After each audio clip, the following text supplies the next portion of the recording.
Vamos iniciar, já iniciei as gravações. A Rose vai passar as orientações dela. Deixa eu só falar com um negócio. Ô, Marta, boa noite, Marta. Boa noite, Marta. Oi, boa noite, Sumiro. Eu entendi Como é que você Marcos. tá? Ó, Eu também. Marta, Tudo bem. deixa eu te falar. Ó, hoje Sim. eu falei para a Sim. Cíntia, como é que vai ser o seu penteado, Cíntia? Ela falou, vou fazer um corte. Eu falei, vou dar um tapa no meu penteado.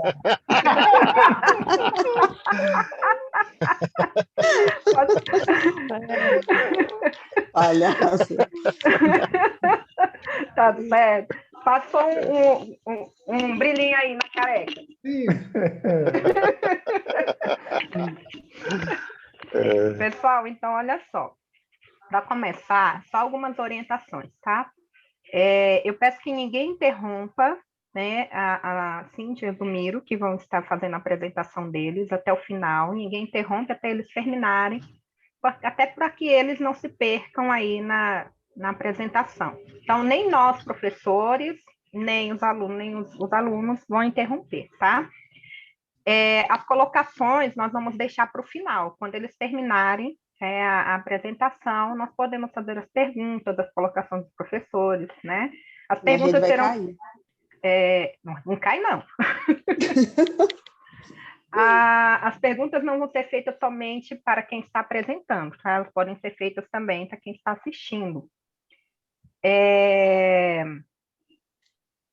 E ter cuidado com o tempo, viu, Zumiro e Cíntia, tá?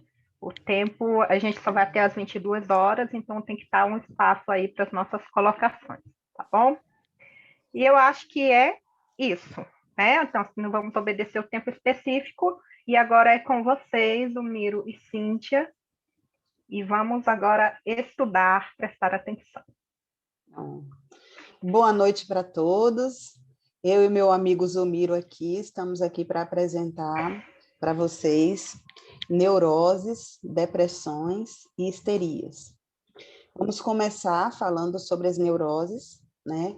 Foi uma leitura, assim, bastante, como é que se diz? Muito rica, cheia de informações, que a gente, ao longo do que a gente estava fazendo e falando, né? A gente foi dizendo assim, Zumiro, a gente vai ter que mastigar para poder não ultrapassar o tempo proposto para nós, né, nas apresentações. E então, assim, a gente realmente deu uma mastigada, né, e ainda assim, o conteúdo ele ficou bastante rico, para não dizer extenso, rico. Então, Zumiro quer falar alguma coisa antes de eu começar? Porque eu vou começar falando sobre neurose. Não, pode falar, Cíntia, que à medida que está passando lá, se houver necessidade de acrescentar algo, a gente partilha, tá bom?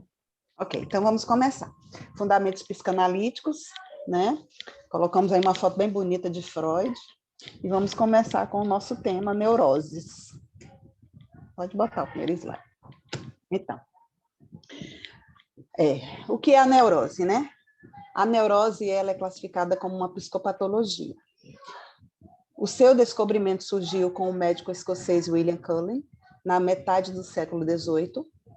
A intenção dele era dar clareza a determinados fenômenos, onde incluíam palpitações cardíacas, epilepsias, cólicas, etc., sintomas, né? Que é próprio da medicina quando se fala em neurose. No século XVIII foi que a neurose já começava a ter novas características, mais definidas, ou seja, não tinha tanta ligação direta com uma lesão, uma inflamação, um órgão inflamado, né? E ele passa a ser a partir da clínica de Freud. Mas antes de falar sobre a clínica de Freud, a partir da clínica de Freud, eu quero falar um pouquinho sobre a psicopatologia, na visão psicanalítica, né? Porque aqui a gente vê na visão da medicina, né? A gente está observando o que ele observa são os sintomas. E na visão psicanalítica, o que se observa na psicopatologia é a causa, né? Então, eu separei aqui sobre a psicopatologia, destrinchando a palavra, né? Psico, que vem da psique, psiquismo, alma. Pato, que significa patos, paixão, sofrimento. E logia, que significa lógica, narrativa, né? O conhecimento. Então, é um discurso. O que é a psicopatologia? É um discurso sobre o sofrimento da mente. Achei isso muito interessante para trazer aqui para vocês. A psicopatologia, sabemos que o diagnóstico para a psicopatologia em psicanálise é bem diferente do que para a especialidade médica, que foi eu acabei de falar. Né, fica muito voltado para a questão dos sintomas, e a psicanálise para a questão da causa, né, imediata.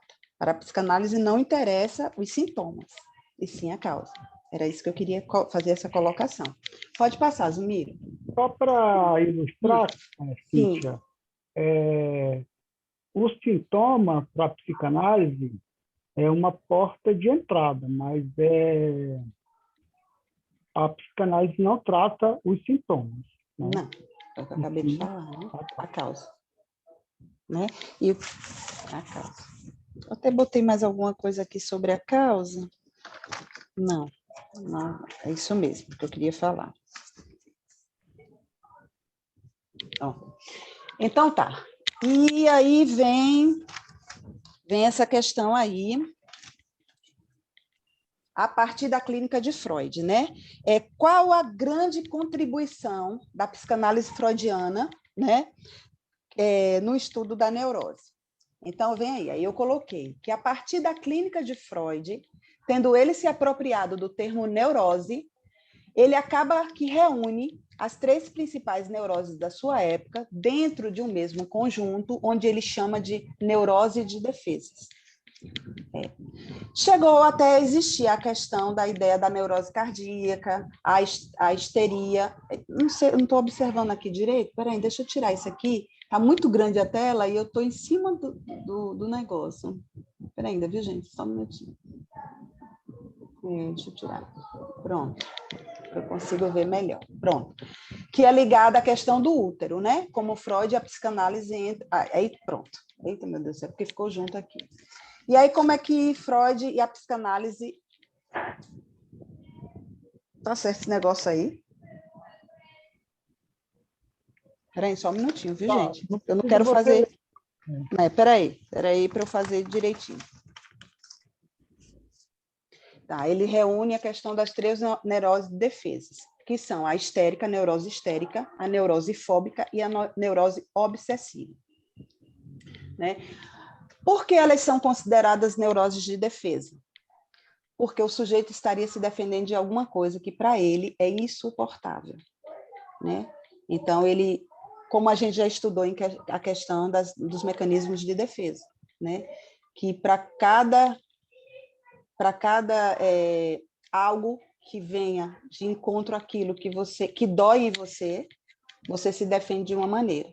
E aí tem aqueles vários mecanismos de defesa que na outra apresentação eu falei, que não vai ser o caso de estar expondo isso aqui agora. Mas aí, por que o sujeito estaria se defendendo de alguma coisa que para ele é insuportável? Do que o sujeito está se defendendo? Para Freud, o sujeito se defende daquilo que se deriva da sexualidade infantil.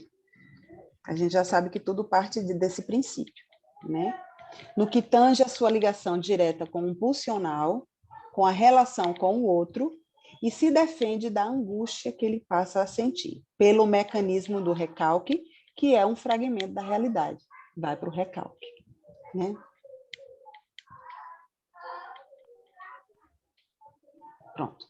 De um viés psicanalítico, pode-se discriminar 5 tipos de estruturas neuróticas, que é a angústia, a histeria, a obsessiva compulsiva, a fobia e a depressão, que é o que nós vamos tratar aqui. Dentro do que eu vou falar está a angústia obsessiva compulsiva, a fobia e mais 2, que não está descrita aqui. Então, nós vamos falar sobre a neurose atual. Quer colocar alguma coisa, Zumiro? Não, está tranquilo. Tá tranquilo? Tá todo mundo entendendo tudo? Só... Não, pode continuar. Posso continuar? Pronto. Então, vamos lá. Vamos falar agora sobre a neurose atual. O que é a neurose atual? Segundo Freud, a neurose atual ela não é produzida. Ainda, segundo Freud, pelo amor de Deus. Espera ainda, viu, gente? Neurose atual. A neurose atual é produzida por motivos atuais e não por conflitos históricos. Isso mesmo. Segundo Freud... Minha gente, o que está acontecendo aqui? Só um minuto, é porque tem alguma coisa aqui em cima do meu... Pronto. Segundo Freud, a neurose atual é produzida por motivos atuais, dos acontecimentos do hoje, né? Do que está ao nosso redor. E não por conflitos históricos, ou seja, que a gente traz desde a bagagem lá do passado nosso, né? Desde a nossa infância. Ela não depende estritamente de fatores psicológicos. Ela independe disso. Ela está ligada ao meio em que nós estamos inseridos. Né? Por exemplo, vou dar um exemplo bem básico, que é a questão do que nós estamos vivendo hoje, que é a questão da pandemia. Né? Isso tem desenvolvido em muitas pessoas a questão da neurose. Muita gente neurótica por conta dessa doença que está hoje em nosso meio. Inicialmente, Freud descreve 2 tipos de neuroses atuais, que é a neurose de angústia, resultando da libido estancada, como é o caso do coito interrompido, e a neurastenia, que é um excesso de uma excessiva descarga de substâncias sexuais, no caso, como aconteceria no exagero da prática da masturbação. Eu acho que isso aí está bem nítido, né? Como decorrência disso, a neurastenia caracteriza-se por um quadro sintomático de fraqueza, apatia e cansaço. E vem a hipocondria, que representa o núcleo atual de uma esquizofrenia. E aí eu escrevi alguma coisa aqui a mais sobre isso. Espera aí, Cíntia. Oi. Eu dei uma vacilada aqui. Deu uma vacilada? Não escrevi não. Espera aí.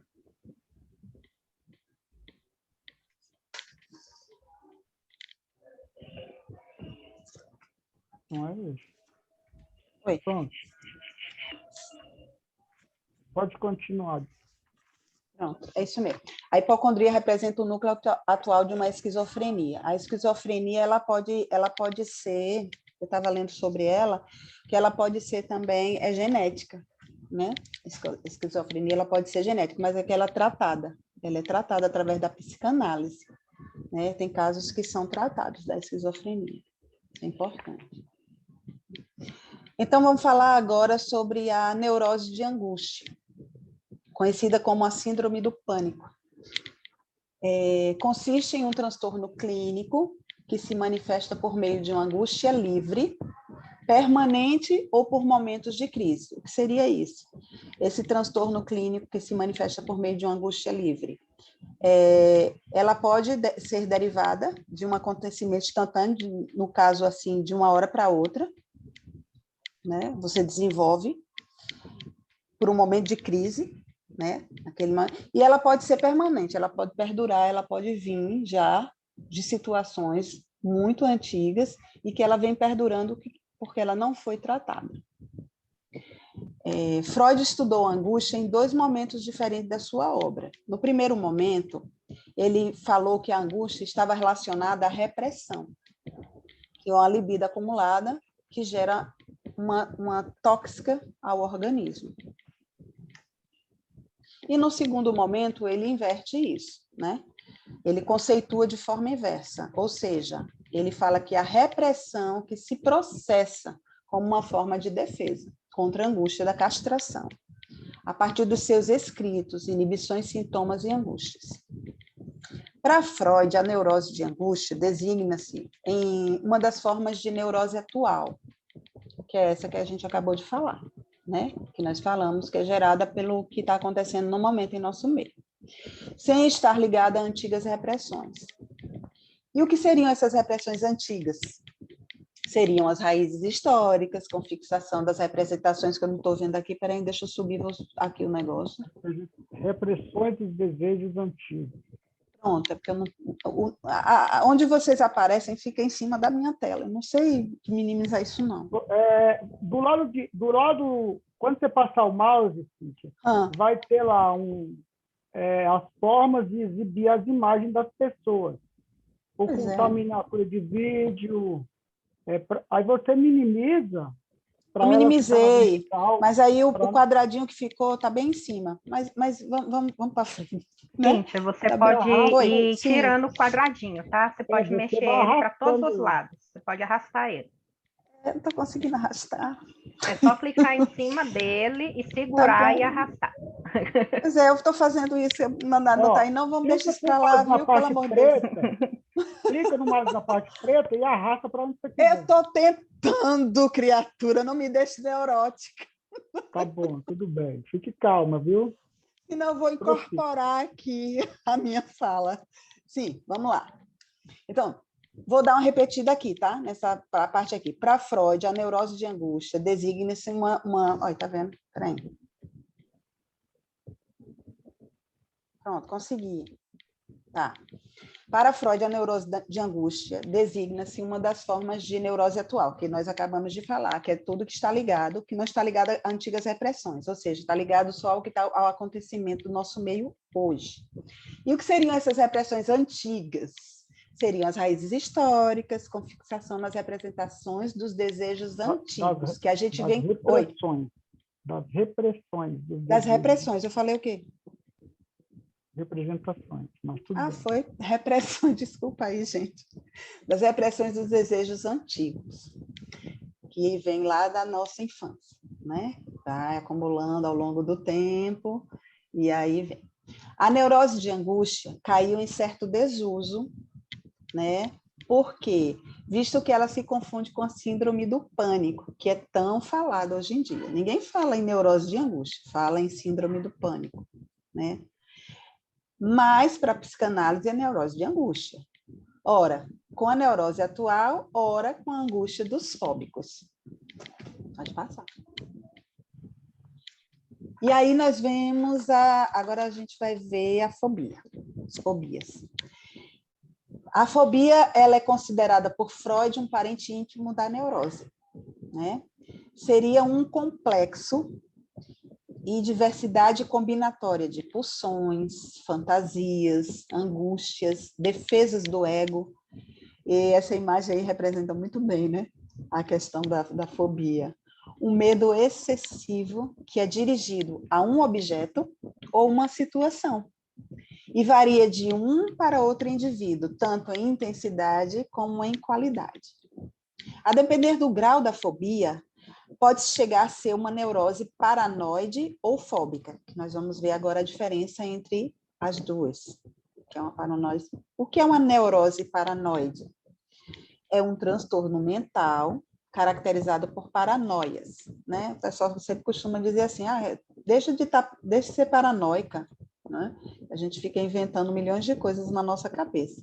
E por um padrão invasivo de desconfianças e suspeitas em relação a outras pessoas, interpretando as intenções dos outros como malévolas, ou seja, tudo que a outra pessoa fala para você, você diz que é ruim, que é mal, que ela está fazendo aquilo por algum motivo ruim. Nada é bom, nada. Tudo que vem das outras pessoas vem de forma negativa. É mais ou menos isso aí. E o que é uma neurose fóbica? A neurose fóbica, ela caracteriza-se por uma modalidade evitativa. O que é uma modalidade evitativa? É uma modalidade onde você evita tudo. Você vai fazer isso. Aí você, por algum motivo, você dá uma desculpa e evita aquilo ali.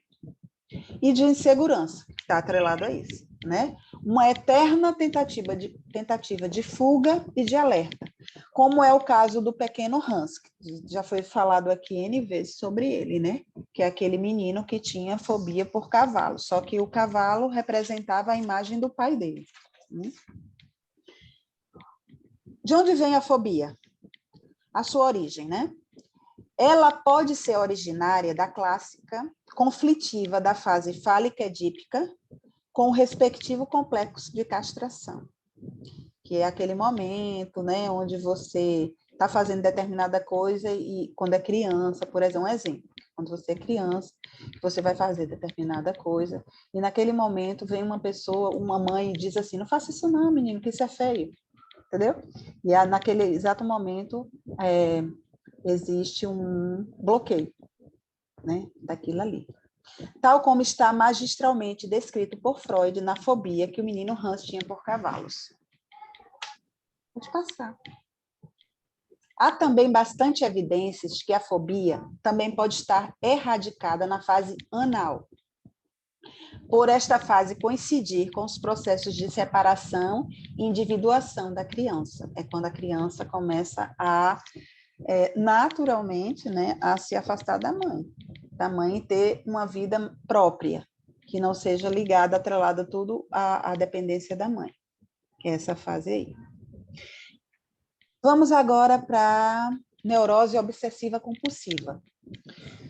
Eu vou citar o DSM porque é interessante, nesse momento aqui, eu citar ele, para depois a gente fazer o comparativo. A gente sabe que, psicanaliticamente falando, o DSM ele não tem tanta importância para a psicanálise, né? Para a psicanálise. Mas, nesse caso aqui, eu vou citar ele só para a gente poder fazer esse comparativo aqui, tá? No DSM, essa entidade clínica, que é a obsessiva compulsiva, é enquadrada como TOC, né? E a natureza dessa estruturação obsessiva diz respeito à forma e ao grau de como se organizam os mecanismos de defesa do ego diante de fortes ansiedades, né? Naturalmente, diante de alguma coisa que cause, né? Que cause dor, imediatamente você vai disparar aí um mecanismo de defesa. E essa estruturação obsessiva, ela diz muito disso, ela fala muito sobre isso. O termo obsessão refere-se aos pensamentos que, como corpos estranhos, infiltram-se na nossa mente e atormentam o indivíduo, nos atormentam. Segundo o DSM, na sua 4ª edição, situa a fobia dentre os transtornos de ansiedade, compulsão e ansiedade. Compulsão refere-se aos atos motores que o neurótico executa como uma forma de obstáculo à pressão dos pensamentos. Aí a gente vai agora ver os estados da obsessividade. Quando eu falei no DSM, eu falei para a gente ter um comparativo do que hoje eles enquadram a questão da neurose obsessiva compulsiva, tá? A gente sabe que psicanaliticamente falando, a gente não fala dessa maneira. Estados de obsessividade. Traços obsessivos em uma pessoa normal ou com traços acompanhados de uma neurose mista, uma psicose, perversão. Tem outra palavra aí? Deixa eu tirar um negócio daqui. Etc. Né? Tem um caráter marcadamente obsessivo, e também neurose obsessiva compulsiva. Esses são os estados da obsessividade. No primeiro estado, que é esse aqui, traços obsessivos em uma pessoa normal ou com traços acompanhados de uma neurose mista, ele fala que implica um grau de sofrimento da pessoa a si próprio e aos demais, prejudicando seu funcionamento na vida familiar e social, de tanta neura que ele tem. Aí vem a questão da neura, de tanta neura que ele tem, uma obsessão tão grande por determinados fatos, que acaba prejudicando ele mesmo e quem está ao seu redor, prejudicando a vida familiar e social. No segundo e no terceiro caso, que é o caráter marcadamente obsessivo e a neurose obsessiva compulsiva, ele fala que pode-se dizer que uma pessoa portadora de um caráter obsessivo, desde que não seja em excesso, é aquele que melhor reúne os sadios aspectos de uma necessidade disciplinada, método, ordem, respeito, moral e ética. É aquele cara altamente organizado, aquele cara altamente, como é que se diz, disciplinado, é aquele cara perfeitinho, né? Nesse caso, ele refere-se a esse fato aqui como como um sadio aspecto, né? Isso ele classifica como um sadio aspecto. Mas que se não for tão excessivo, né? Que quando passa para coisa muito excessiva, aí acaba prejudicando e entra num grau que implica sofrimento, né? Pode passar, Zumir. Quais são os sintomas? Eu vou falar sobre alguns sintomas obsessivos compulsivos, embora a psicanálise não se preocupe mais com a causa, mas como isso tinha no livro, eu trouxe como uma coisa para ser colocadas aqui, tá? Sintomas obsessivos compulsivos: dúvidas ruminantes, pensamentos cavilatórios, controle onipotente, é porque o negócio ficou em cima. Controle onipotente, frugalidade, passivo, obstinação, rituais e cerimônias. Esses sintomas podem atingir um alto grau de incapacitação total do sujeito para uma vida livre, configurando-se numa gravíssima neurose, beirando uma psicose.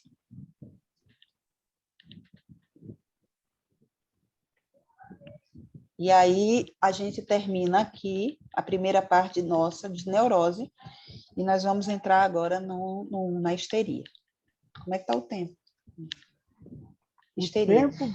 Nós vamos ter que correr. Vamos ter que correr? Eita, demorei, foi? Não, está no seu tempo ainda. Tranquilo. Tempo, não se preocupa, É porque não. nós temos histeria e nós temos depressão. Então... Dá tempo ainda. Dá tempo, tá tranquilo. Vamos começar a falar sobre histeria, né? Foi com a histeria que Freud começou todo o seu estudo clínico, né? E a histeria começou a sua teoria psicanalítica. E a histeria é algo primordial na psicanálise. E é também o campo mais amplo, né? E mais próximo da normalidade convencional, poderia, sim, abarcar todas aquelas pessoas que se caracterizam por uma nítida predominância do emprego de repressões. Então, o histérico, a histeria poderia abarcar tudo que é reprimido, tudo que tem processos de repressão, poderia estar vinculado à histeria. Nesse estudo, nós vamos abordar os conceitos freudianos, tá? Nós fizemos questão de, apesar que nós vamos citar alguns teóricos, mas a nossa abordagem é bem freudiana, até porque nós não estudamos Lacan ainda, e os pós-freudianos trazem outras contribuições e particularidades. Então, nós vamos tratar aqui mais centrado nos conceitos freudianos. A histeria era vista como um teatro. As pessoas achavam que era cultura, entendeu? Não tinha... Ninguém tratava a histeria como um problema psíquico, né? Só um momentinho.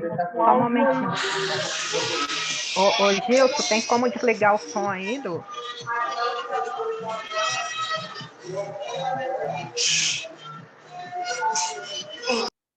Aí, pode continuar, Dumiro, Então, porque estava atrapalhando. Aí, nessa caminhada aí, nesse estudo freudiano, nós não podemos deixar de citar o Charcot, né? O Charcot, ele era um estudioso da histeria, né? E Freud, ouvindo falar do Charcot, ficou apaixonado por isso, né? Que já tinha interesse, e foi estudar com Charcot para aprender um pouco sobre a histeria. Charcot já via que a histeria tinha um sofrimento psíquico, né? Que era vinculado ao trauma. Isso não era visto no passado. As pessoas vinculavam a problema com a sífilis, a problema com frescura, coisa de mulher e por aí vai. Então, tudo que eles não conseguiam tratar, eles diziam que não era um problema que não era deles, né?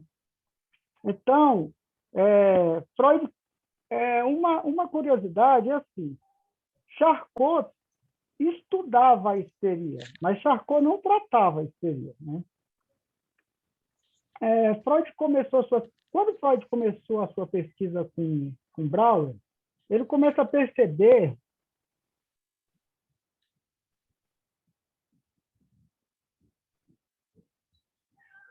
que a vida sexual tem uma importância na questão da histeria. Vamos deixar bem claro que vida sexual em psicanálise não é relação sexual no sentido corporal, tá? É muito mais do que isso, envolve relações, envolve muito mais coisa do que simplesmente uma relação sexual.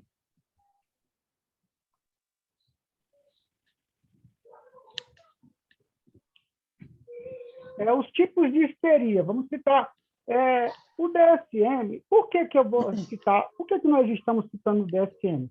Porque o DSM, até porque o DSM ele é focado mais para a psiquiatria.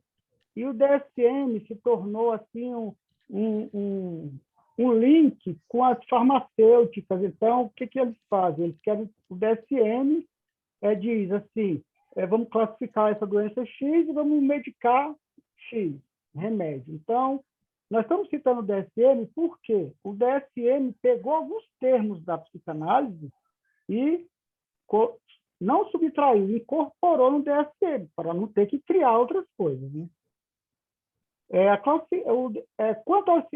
Classificam em dois eixos. Quanto a sintomas de psicopatologia, são divididas em conversiva e dissociativa. E quanto à caracterologia e transtorno de personalidade, o transtorno de personalidade histérica, transtorno de personalidade fálico-narcisista, traços histéricos e outras personalidades, e transtorno de personalidade histriônica. Então, nós vamos fazer uma breve explanação sobre cada uma dessas. As histerias conversivas. Os conflitos sofrem uma conversão nos órgãos dos sentidos. Então, os conflitos psíquicos se convertem, né, para os órgãos, né? Nós já vimos em algum momento, quando Charcot tinha alguém lá tremendo uma perna, Charcot mudava isso, induzia isso em outra pessoa. Então, isso era uma histeria conversiva. Então, pode ser cegueira, surdez, perda de tato, ou alucinações, e até alucinações. As dissociativas. Os sintomas clínicos mais comuns são desmaio, sensações de despersonalização, desligamentos, estados crepusculares, e, em alguns casos, personalidades múltiplas. Esse se dá, de fato, a diversas representações distintas, coexistentes dentro do ego, dissociadas entre si, ou seja, essa questão da personalidade múltipla é muito interessante, né? Porque a pessoa inconscientemente utiliza cada personalidade de acordo com as suas necessidades e com as circunstâncias, né? Transtorno de personalidade histérica, né? Aqui é o segundo eixo. O primeiro eixo é histeria entre conversivas e dissociativas, e no segundo eixo vamos começar com transtorno de personalidade histérica. Glenn Gabbard. Baseado no DSM, lembrando que Glenn Gabbard é psiquiatra. Ele, baseado no DSM, considera útil diferenciar personalidade histérica de personalidade histriônica. Segundo o autor, a forma histérica é a mais sadia delas. Seus pontos de fixação estão radicados na fase fálico-edipiana, enquanto a forma histriônica está fixada na fase oral. É interessante citar o Gabbard, porque ele é um estudioso disso, mas, como eu falei anteriormente, nós estamos mais focados no conceito freudiano, mas foi preciso citar isso, tá? Transtorno de personalidade histriônica.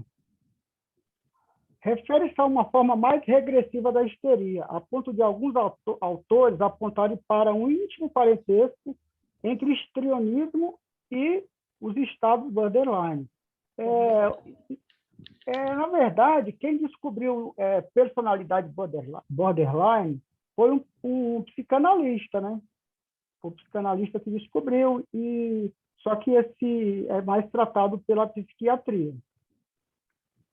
O que é a personalidade histriônica?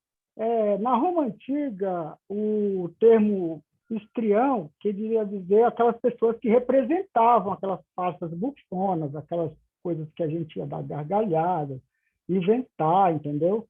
Teatral, né? Por isso que quem tem transtorno de personalidade histriônica é meio complexo, porque ele quer também ser o centro das atenções e sempre está representando. O caráter fálico narcisista designa uma configuração típica de pessoas histéricas, sobretudo pela característica de ocupar uma posição de poder, de privilégio e superioridade que lhe garantam a serem admirados. A histeria em si tem essa característica, a particularidade, né? A pessoa, como o próprio nome diz, fálico narcisista, né? A pessoa quer estar sempre em evidência, quer ser sempre superior. Centro das atenções, né?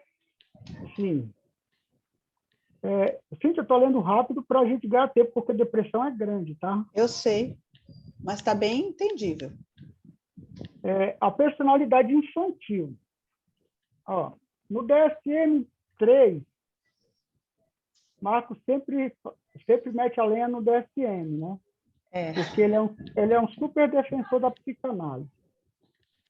E nós já fizemos alguns comentários outras vezes que alguns congressos, os médicos são induzidos a citar determinado tipo de medicamento para tratar um determinado sintoma, e quanto mais medicamento daquela área ele receitar daquela farmacêutica, ele ganha viagens, ele ganha prêmios, e isso é financiado pelo DSM, financia o DSM. Então, há um conluio entre essa galera farmacêutica, DSM e por aí vai.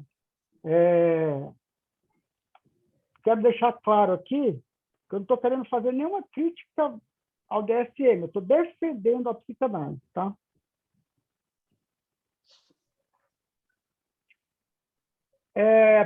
No DSM-3, os termos personalidade histérica e histriônica ou psicoinfantil aparecem como sinônimos, né? Podemos citar algumas características específicas. São extremamente dependentes e submissas, apresentam demandas regressivas infantis, uma conduta social inapropriada, com prejuízo do senso crítico. Então, como o próprio nome diz, a personalidade infantil são as pessoas submissas. Alguns tipos de histéricos são submissos, né? E apresentam demandas regressivas infantis e tem um prejuízo de senso crítico, como o próprio nome diz, é infantilizado. Vamos citar algumas características da histeria.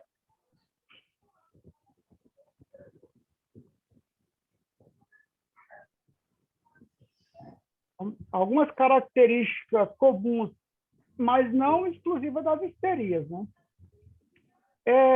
A existência de uma mãe histerogênica, ou seja, uma mãe com comportamentos histéricos, provoca na criança sentimentos muito contraditórios.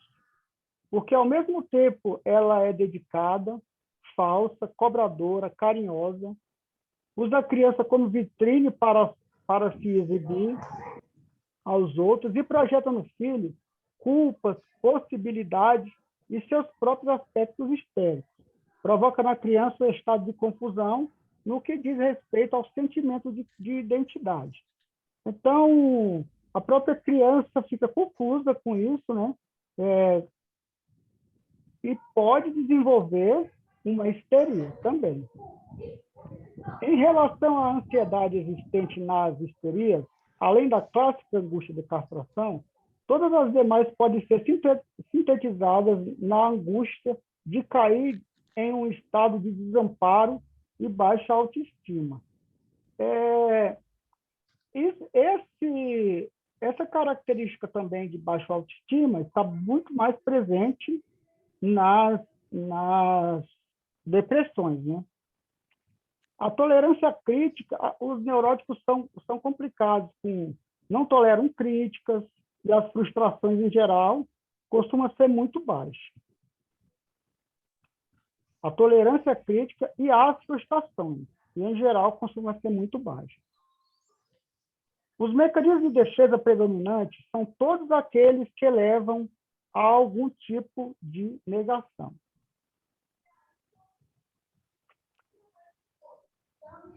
Então, o que nós podemos pegar aqui como personalidade histriônica, né? Como foi dito anteriormente, eles são as pessoas que estão sempre representando, né? O caráter fálico narcisista. A pessoa quer sempre estar garantindo superioridade, ser admirada. O psicoinfantil. O psicoinfantil são dependentes, submissos. Tá? E agora nós vamos para... Cíntia, você quer colocar mais alguma coisa em histeria? Eu queria falar sobre... Não queria falar, eu queria colocar que existe também a questão da histeria coletiva, né? Que é o caso de acometer um grupo de pessoas. Assim, a histeria coletiva é aquela histeria que acomete um grupo de pessoas, fazendo com que elas sintam alguns sintomas parecidos ou iguais de um determinado grupo. Tipo assim, grupo de estudantes, né? Ou grupo de trabalhadores. Nós estamos vivendo uma histeria coletiva agora com essa questão da pandemia. Eu estou trazendo a pandemia porque é o caso mais notório em nosso meio hoje, e que a gente sofre, sim, determinados grupos sofrem essa questão da histeria coletiva com relação a essas questões. Era só isso que eu queria colocar. É isso. Ok.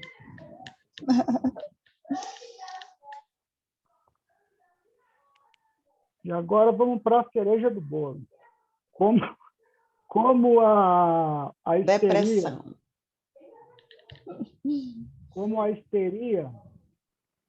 ela é o campo mais amplo, e eu quero falar mais uma coisa sobre histeria.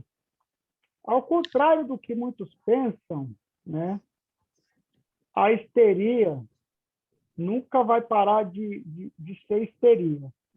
A histeria é uma, digamos assim, é um mal necessário e é uma coisa que é contemporâneo.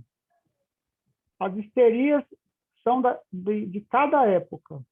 O histérico que Freud começou a estudar era o histérico do século XX era e o histérico dos séculos posteriores vão sempre existir, porque ela é contemporânea, ela muda de acordo com o que nós vivemos. Ela está envolvida a questão do externo, né? Do acontecimento que está atual ao redor daquele determinada pessoa ou grupo.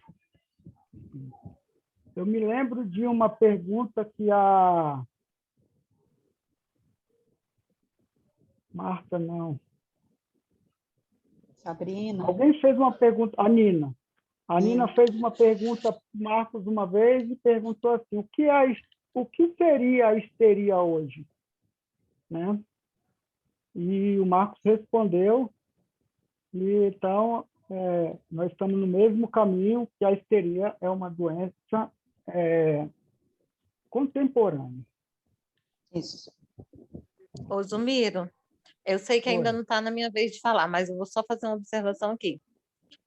Essa questão da histeria, eu fiz essa pergunta porque naquela época, quando o Freud começou a estudar, tudo era histeria. Tudo é igual o pessoal tem a mania de dizer que tudo é TPM, né? Então, tudo que se referia às doenças assim era considerado histeria. Aí, posteriormente, a histeria ainda existe, mas posteriormente foi se tirando dela os filhotes, né? Aquelas outras coisas que foram sendo descobertas como doenças diferentes de histeria foram classificadas, então foram se tirando como se fossem filhotinhos dela. Histeria, aí foi se separando, histeria, depressão, porque antigamente era tudo era classificado como histeria, não era? A clínica freudiana começou o seu estudo por histeria, com histeria, né? Então, com o passar do tempo, foi-se aparecendo novas teorias, Freud foi atendendo mais pessoas, e com a experiência que ele teve, com os estudos dele, da histeria, houveram algumas ramificações. Até aqui no slide tem alguma coisa que está dizendo assim, que a histeria poderia abarcar uma grande gama das doenças que regressão não, me confundi, tá? Mas eu posso voltar no slide. Depois, eu posso te responder depois, Nina, essa? No final. Só para te falar o termo. Não precisa responder, não. No final, não precisa a gente responder, vai... não. Eu só queria fazer um comentário. Era só isso mesmo, Sumir. Já está entendido. Pode continuar, está muito bacana a aula de vocês. Tranquilo. Marca aí, Cíntia, pontua aí para depois a gente discutir isso aí com os nossos... Eu vou anotar. Por favor. Cíntia, você leia depressões, que eu vou fazer os breves comentários. Tá, então vamos lá. Depressão. Deixa eu minimizar aqui o negócio. Só um minuto. Vamos lá. Então, agora a gente vai falar sobre depressão. A depressão é uma doença comum e séria que afeta negativamente o estado emocional e físico da pessoa, atuando na forma de... Tirar um negócio que aqui. Age, pensa, sente, provocando pensamentos de tristeza e ou melancolia. Alguns sintomas da depressão: baixa autoestima, sentimento culposo sem causa definida, intolerância a perdas e frustrações, alto nível de exigência consigo próprio, extrema submissão ao julgamento dos outros. Deixando claro que esse sintoma não é o mais importante para a psicanálise, e sim a causa. Para falar de depressões, precisamos fazer uma distinção entre melancolia, luto, tristeza, posição depressiva e depressão. O que é tristeza? Indica um estado de humor afetivo que pode estar ou não nos estados depressivos. Luto corresponde a um período necessário para a elaboração da perda de um objeto amado que foi incorporado no ego. Melancolia designa que a introjeção do objeto perdido por morte, abandono, etc., processou-se de forma ambivalente e conflitada.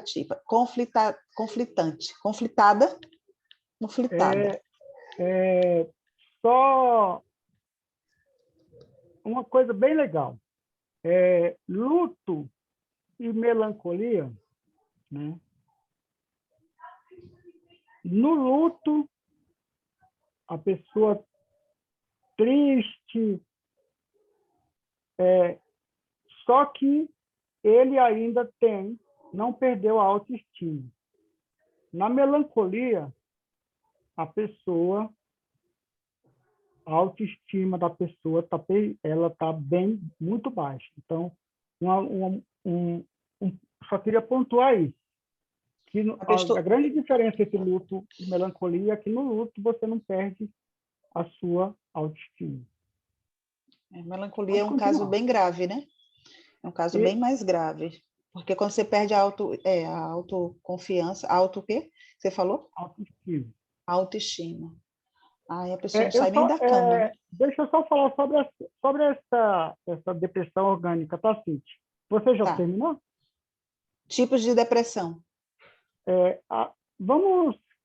só citei depressão orgânica porque tem no livro. Mas esse não é o nosso foco. Então, nós não vamos abordar depressão orgânica. Mas eu citei para dizer que existe, tá? Mas não é o caso, nós não vamos abordar. Depressão anaclítica.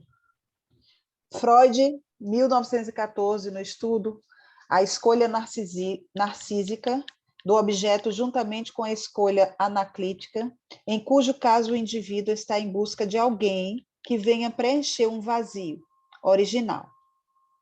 A depressão...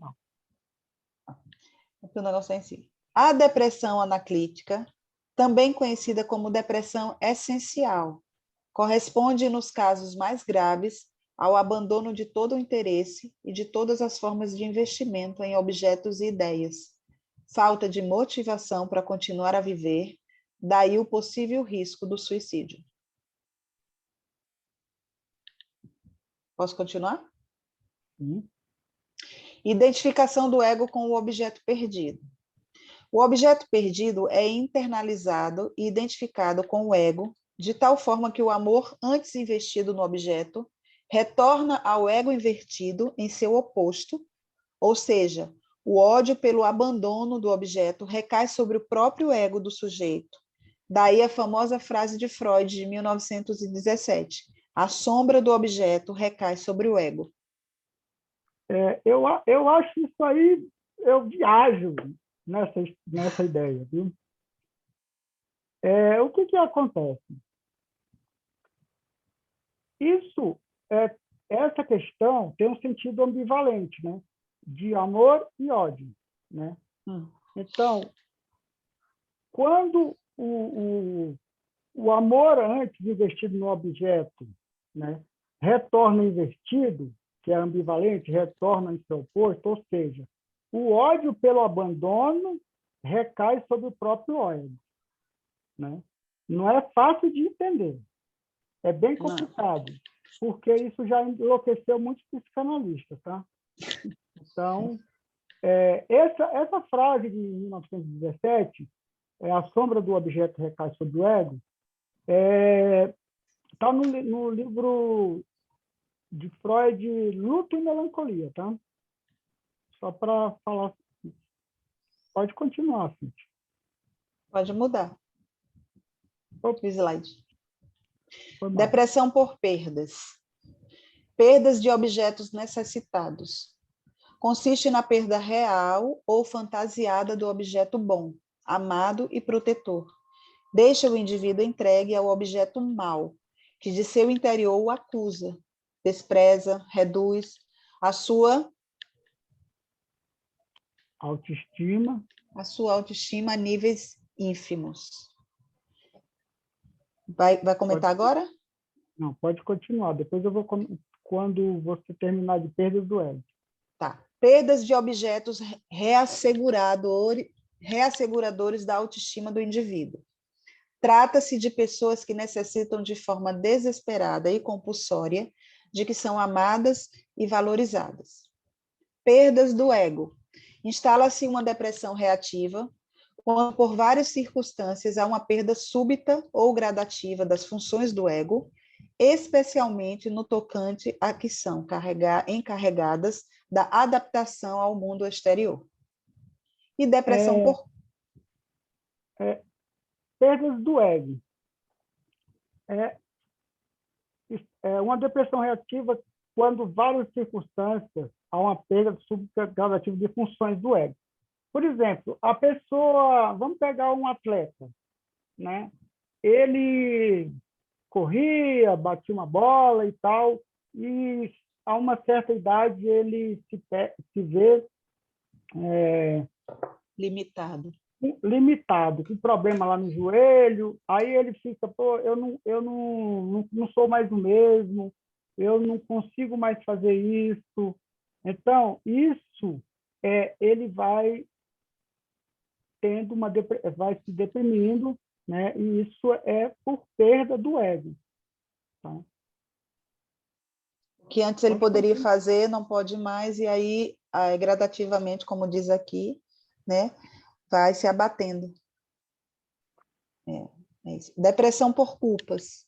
Os sentimentos de culpa é um acompanhante dos quadros depressivos. É insuficiente para a compreensão do paciente deprimido.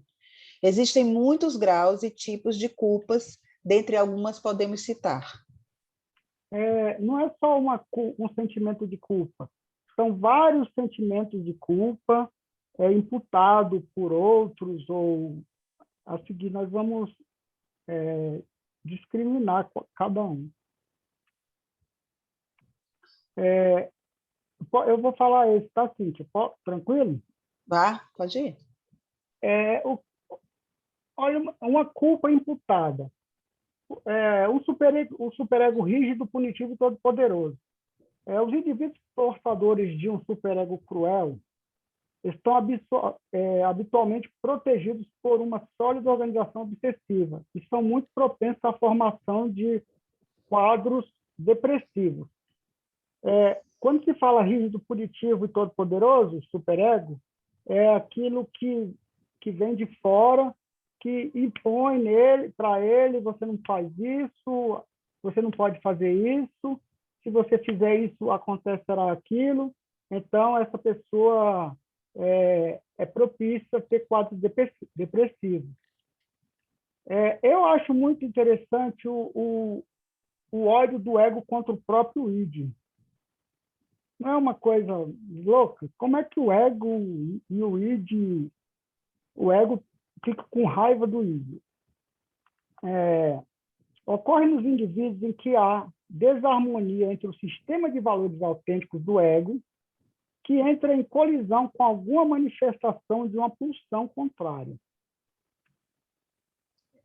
O indivíduo tem valores autênticos, ele tem seus valores, só que uma energia contrária àqueles valores que ele tem, uma pulsão contrária.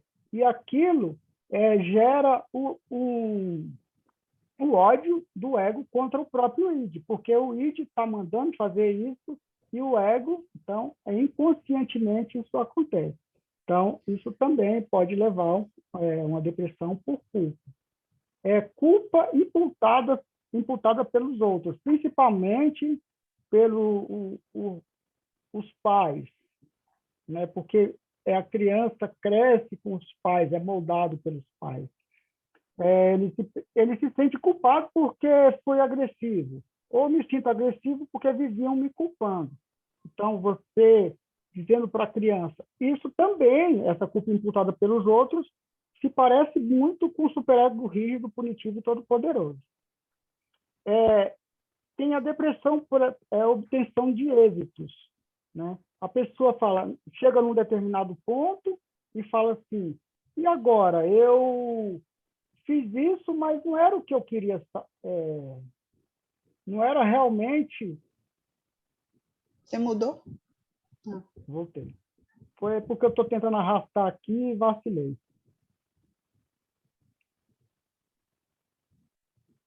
E agora? Ainda não é bem o que eu esperava de mim. Ideal do ego. Estou decepcionado comigo. Vamos fazer uma... O que é o ideal do ego e o ego ideal, né? O ideal do ego, eu anotei aqui porque é o seguinte, é bem complicado. O ideal do ego, segundo Freud, é uma instância que remete àquilo que gostaríamos de ter sido. Os desejos dos nossos pais, a expectativa da sociedade, aquilo que os outros esperam de nós. Corresponde à figura do narcisismo, né? Esse é o ideal do ego. E o ego, quando a gente vê falar ideal do ego, né? Então, só para a gente entender melhor aqui. Então, ainda não é bem o que eu esperava de mim, né? Isso é o ideal do ego, né? Que é o que ele espera, né? E depressão decorrente do fracasso narcisista. Mais uma vez, eu vou citar um outro teórico, que é o coach, né? Ele não é um psicanalista, ele também é psiquiatra, né? É um psiquiatra austríaco. Para falar de depressão narcisista, temos que citar coach, um estudioso renomado dos problemas do narcisismo. Ele considera basicamente dois aspectos. E o coach, ele é um defensor da psicologia do self, né? Ele fala que a psicologia do self não poderia ser separada da psicanálise. Depois, quando tiver os comentários, eu quero uma opinião do Marcos. Eu sei que ele vai meter o pau, mas eu gostaria de uma opinião dele. Os dois casos que ele está falando aqui. Ó. Considera basicamente dois aspectos. Você passou. Volta. Self grandioso. Agora pode continuar. Sim. Self grandioso, que corresponde ao ego ideal, o qual constitui-se no herdeiro direto do narcisismo original. E o ímago parental idealizado, que corresponde ao ideal do ego, o qual resulta do próprio ego ideal projetado nos pais, acrescido das experiências, é isso? Expectativas do próprio narcisismo desses. Então, aí o ego ideal e o ideal do ego. O ego ideal, o ideal do ego, segundo Freud, é uma instância secundária informada a partir do complexo de Édipo. O ideal do ego apresenta-se para nós como formador de nossos ideais reguladores, nosso horizonte. Ou seja, nós nunca vamos atingir o ideal do ego, né? Nas nossas neuroses, nós podemos tentar atingir o ideal do ego, fundir o ideal do ego com o ego ideal, mas isso é uma neurose, é uma loucura, né? Então, o ideal do ego está sempre lá em cima. Nós nunca vamos atingir o ideal do ego. Tá? Nós vamos sempre estar buscando o ideal do ego, né? É o que nos molda, é o que nos regula, né? É o nosso horizonte. Pode continuar, Cíntia.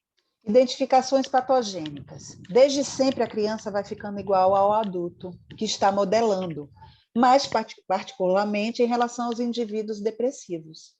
Identificação com o objeto reprimido. A presença real de uma depressão constante da mãe ou pai reforça as fantasias da criança de que tem sido a sua maldade que causou rodas às desgraças. Coitada. Desculpa, era todas, né? Porque eu fui todas as desgraças. Depois não dá para editar agora. No caso, a criança se culpa, né? Sim. Por estar acontecendo a mãe, o pai, essas coisas todas, as brigas, né?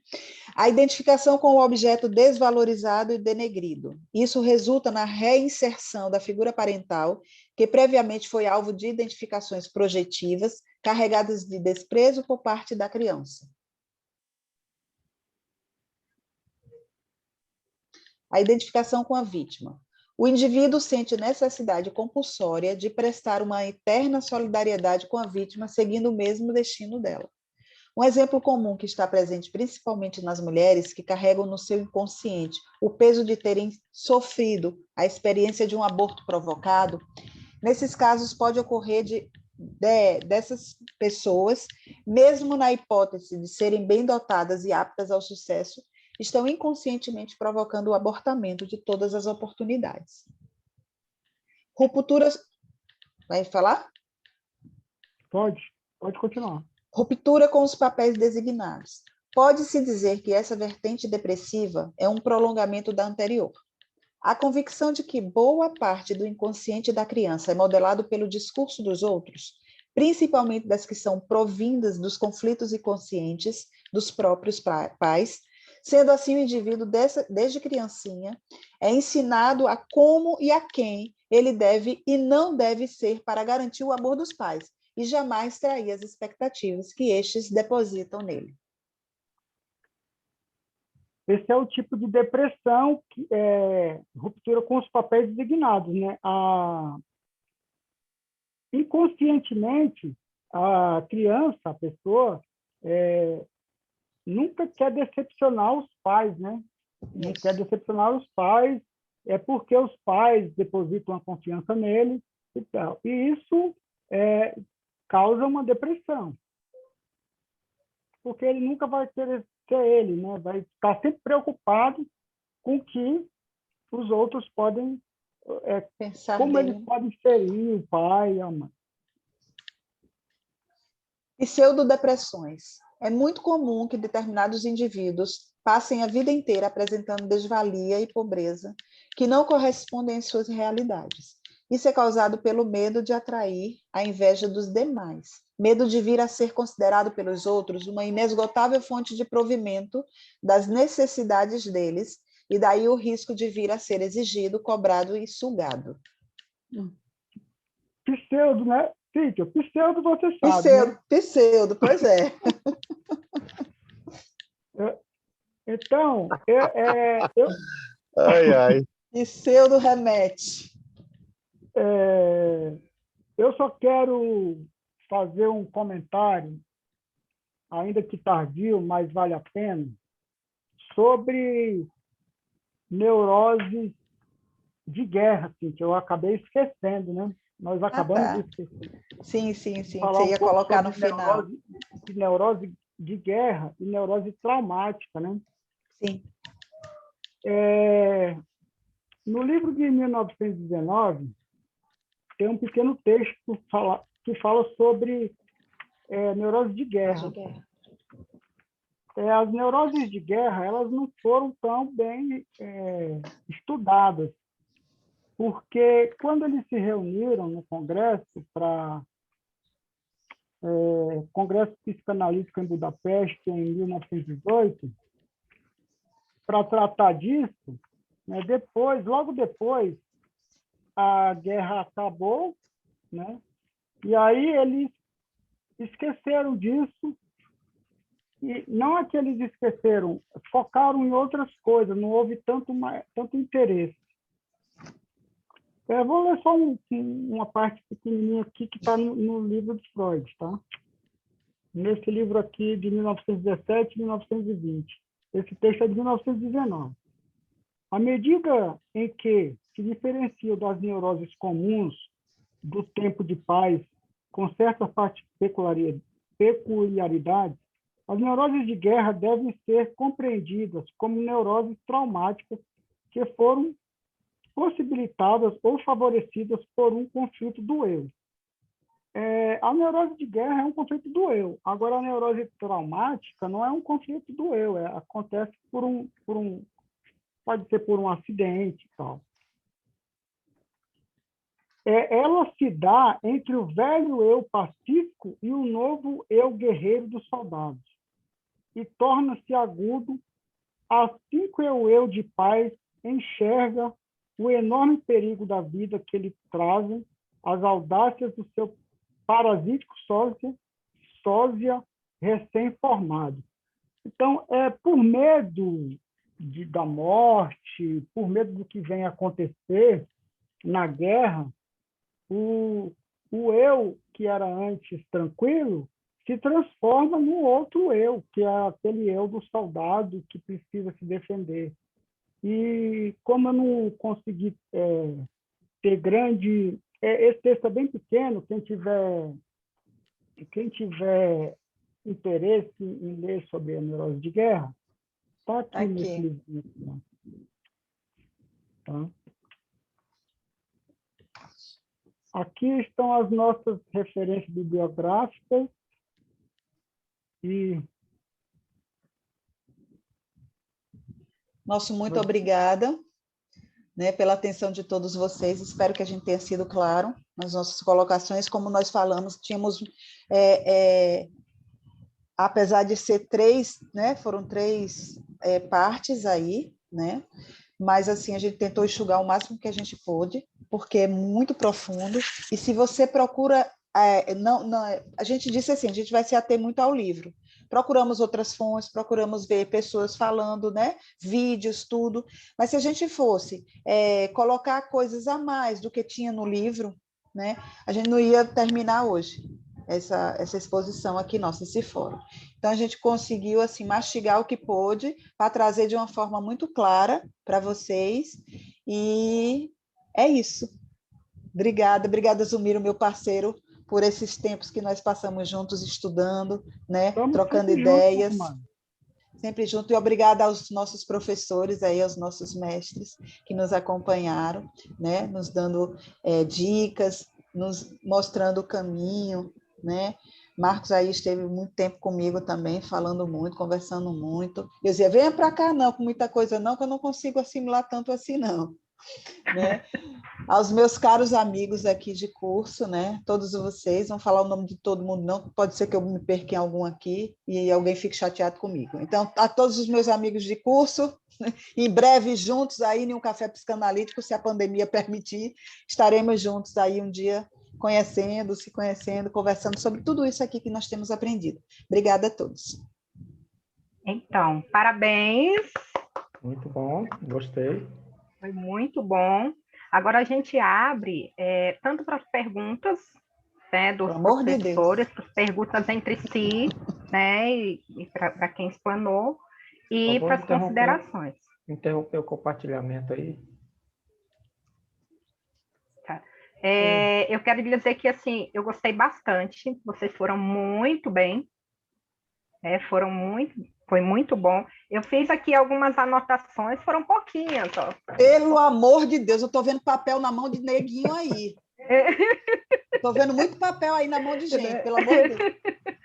Não, mas eu fiz algumas anotações e assim, foi uma explanação muito boa, vocês tiraram, eu creio que tiraram algumas dúvidas dos colegas que aí estão, né? Eu só queria colocar a questão quando a Cíntia falou sobre a fobia, a neurose fóbica,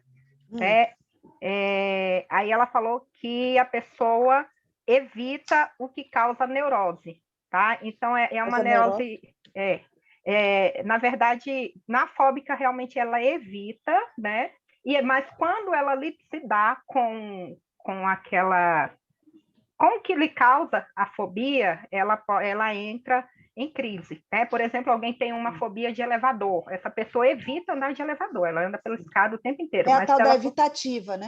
Evitativa, fobia evitativa, né? Então, que eu falei, ela evita, tá? Só ficou essa questão que parece que você falou da evitativa, mas não colocou o que a pessoa evitava. Sim. Ela evita a situação, né? Que provoca... que provoca a neurose. O medo excessivo. O medo, exatamente. A fase... E vocês perceberam, e aí é para todo mundo, vocês perceberam que eles falaram muito sobre as fases, né? As fases quando a pessoa é criança, né? A fase anal, a fase oral, a fase fálica. Então, é muito importante a gente ter essas fases, a gente saber mesmo essas fases, a gente estudar essas fases. Porque em todo o processo e todo o processo de análise, essas fases vão aparecer. E como foi colocado, muito bem colocado, né, a psicanálise ela trata da causa e não do sintoma, tá? Então, a pessoa vai chegar lá na sessão com um sintoma, claro, você vai perceber os sintomas, só que nós não tratamos dos sintomas, nós tratamos da causa, e aí é onde nós vamos ver aonde começou isso para que essa pessoa seja curada, tá? Então, foi muito bem colocada essa parte aí de que a psicanálise ela vai para a causa. Gil, você quer dizer alguma coisa? Eu gostei porque vocês seguiram fielmente o que está lá no o que o Zinman descreveu. Foi bem colocado. Pena que nosso tempo não é tão, nosso tempo é bem limitado, mas vocês conseguiram suprimir e tirar o máximo proveito possível. E a cada tema desse a gente ia levar quase um dia inteiro, falando só sobre histeria, assim como foi colocado. Eu fiz algumas anotações aqui. Vocês colocaram bem, foi bem... Opa, o que é isso? Opa! Alguém? Acidente. Freud explica.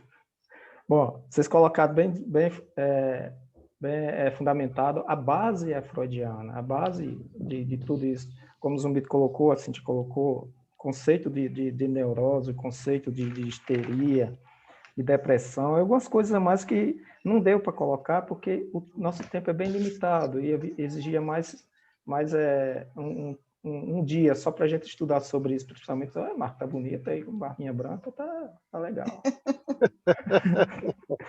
Tá bom. Freud.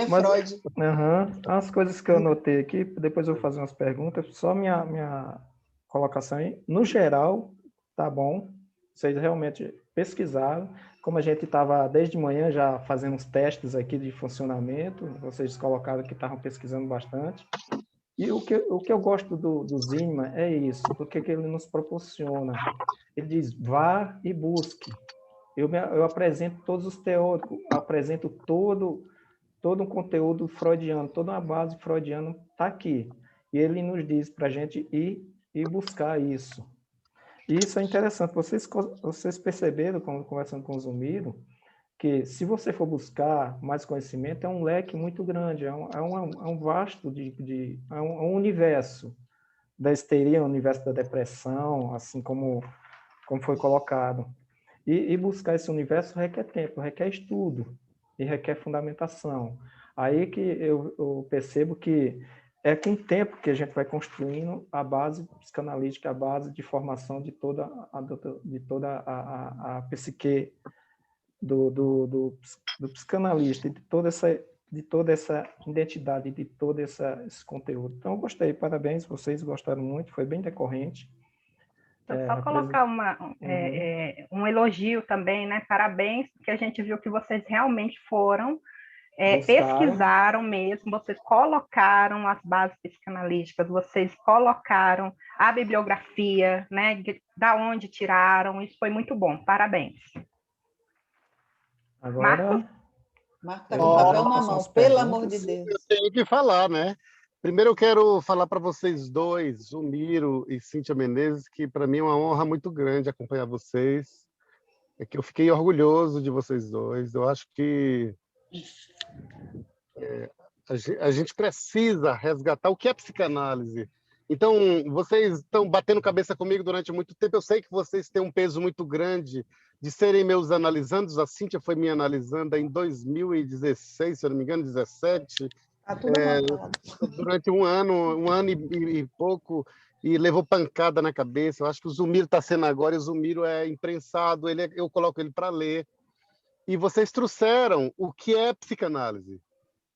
Gente, vocês falaram a linguagem psicanalítica hoje, vocês hoje me trouxeram orgulho. Eu tenho certeza que quem não lê psicanálise hoje ficou assim meio que perdido, porque quando a gente não lê psicanálise, quando a gente lê o DSM, que é o que tem no Google, a gente se perde quando a gente vê uma palestra dessa. Eu não vou avaliar o lado didático de vocês, porque vocês não são professores. Eu vou levar em consideração que vocês estão pela primeira vez utilizando o Zoom. Então, eu não vou falar do nervosismo, eu não vou falar da didática, porque eu acho que nenhum de vocês, viu, pessoal, vocês que não apresentaram ainda, isso não vai ser levado em consideração, é apenas o que vocês vão trazer para nós. Então, vocês trouxeram pela primeira vez o que é psicanálise. Eu anotei algumas coisas, eu quero colocar rapidinho aqui.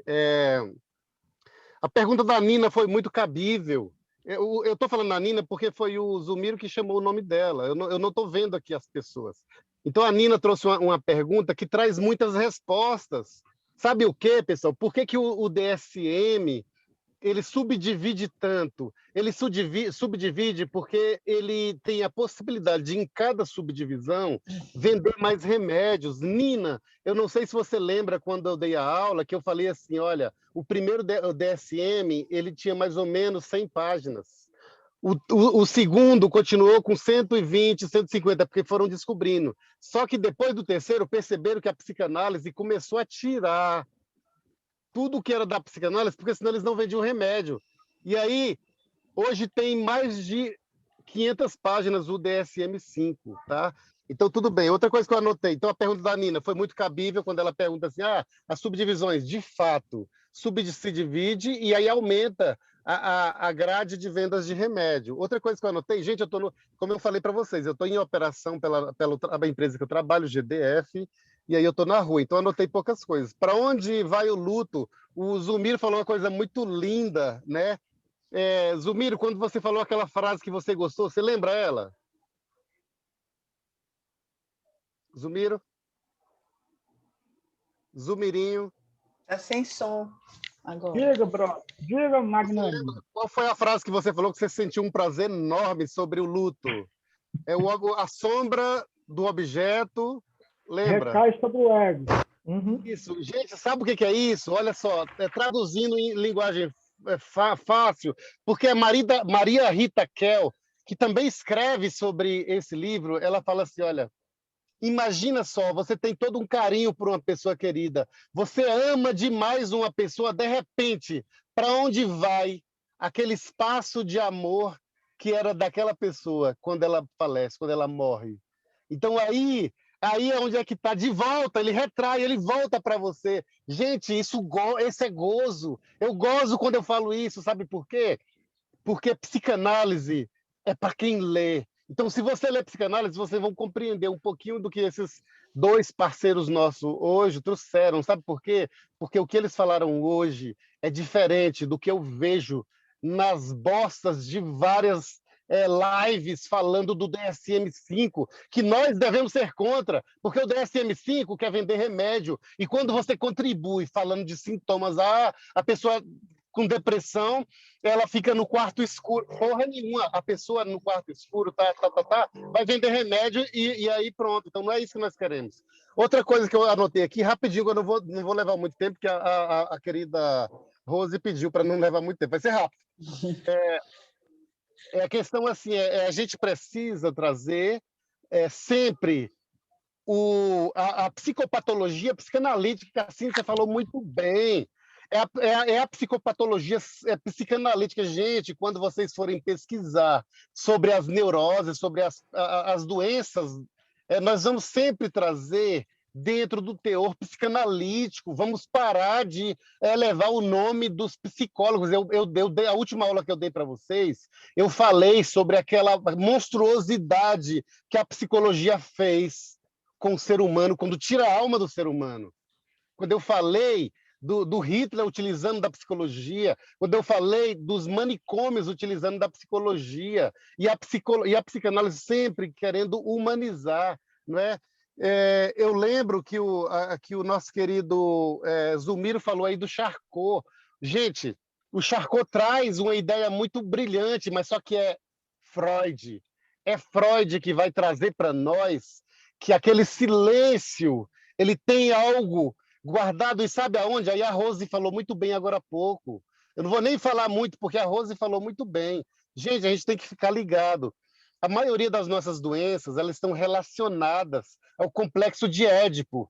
E simplificando mais ainda, estão relacionadas a uma fixação que ocorre naquele momento das fases que nós já estudamos, seja na oral, seja na anal, entendeu? As nossas doenças estão ali.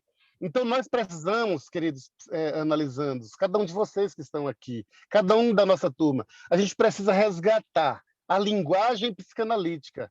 Essa semana eu peguei uma conversa minha e do Gilson, de 1916. Foi, Cíntia, que eu te mandei? 2000, 2016. pelo amor de Deus.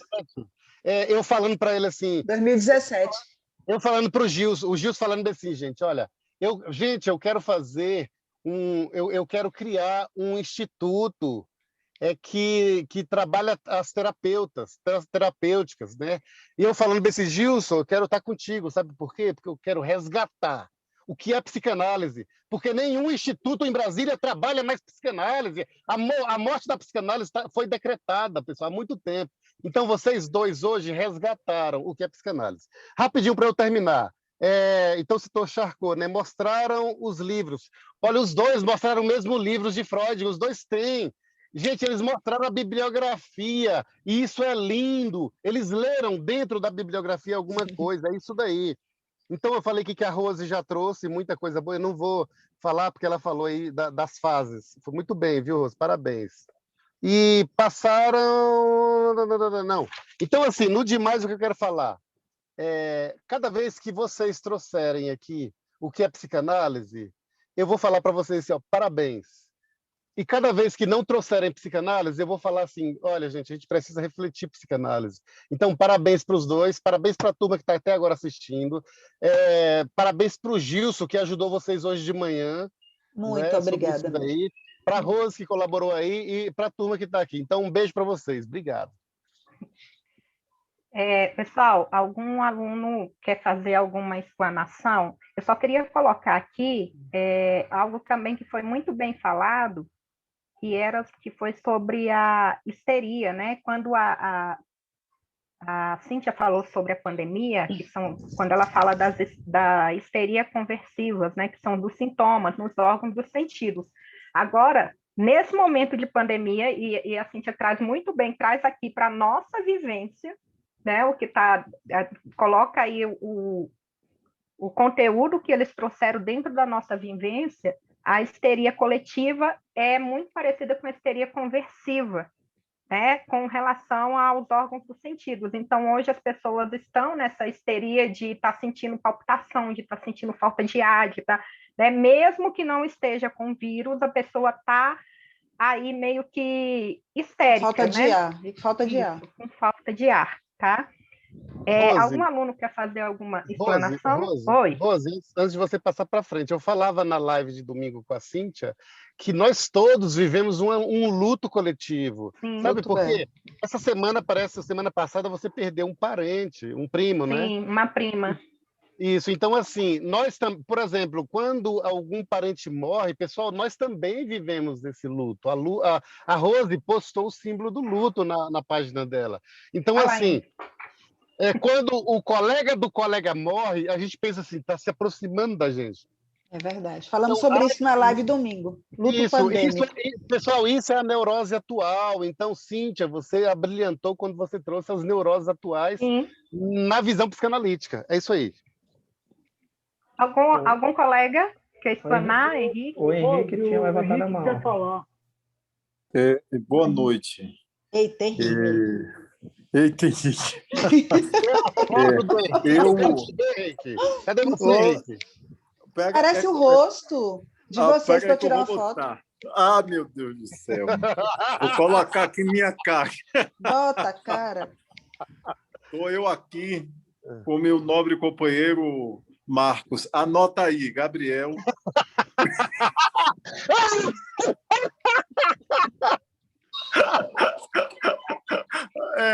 Bom, 20ª vez! 20ª vez, anota aí. Aí, veja mesmo. Um abraço pro Gabriel, tá? Um abraço pro Gabriel. Eu tô altamente prejudicado com a explanação dos colegas, porque a boa e velha internet, mesmo paga, ela insistiu em picotar os momentos, né? Mas eu pude observar pude ouvir alguns momentos, sobretudo os momentos finais, sobretudo essas questões da neurose. Assim, eu notei que os colegas estavam um pouco nervosos. Faz parte, seminário é uma coisa horrível, é uma coisa histérica, é uma coisa endêmica e Neurótica. doentia. Essa coisa de apresentar, eu tenho que me apresentar, e o que é que eu vou apresentar? Eu tenho que estar engomado, eu tenho que estar bonito. Gilson, eu já quero te dizer que você vai se frustrar muito comigo, porque eu odeio referência bibliográfica, tá?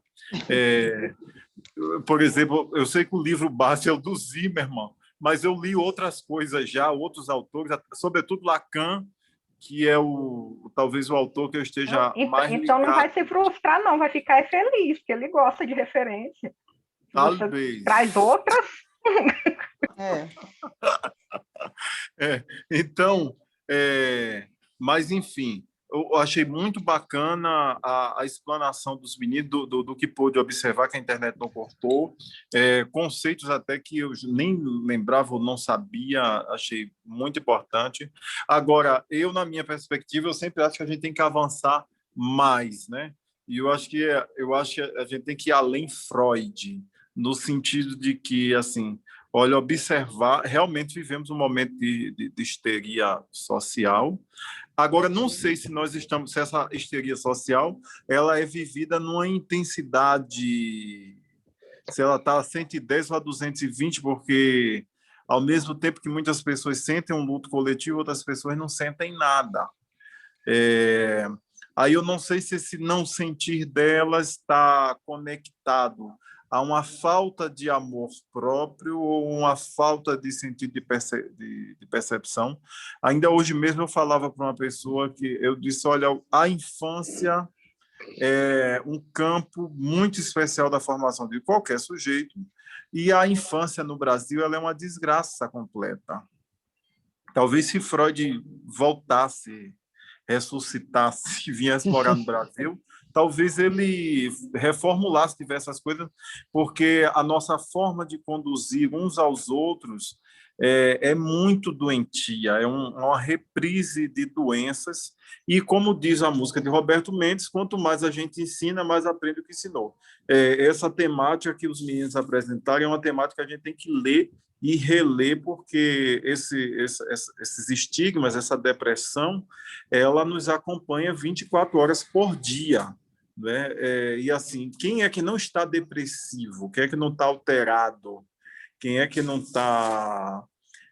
Eu mesmo recebi esses dias... Eu tenho um colega, na verdade, que ele tem problema com vício de droga e essas coisas, e ele tem transtorno de atenção, e aí no CAPS, lá arrumaram uma psicóloga para ele, e aí essa psicóloga recomendou que ele fosse para um psiquiatra, e esse psiquiatra que tacou meio mundo de medicação para ele.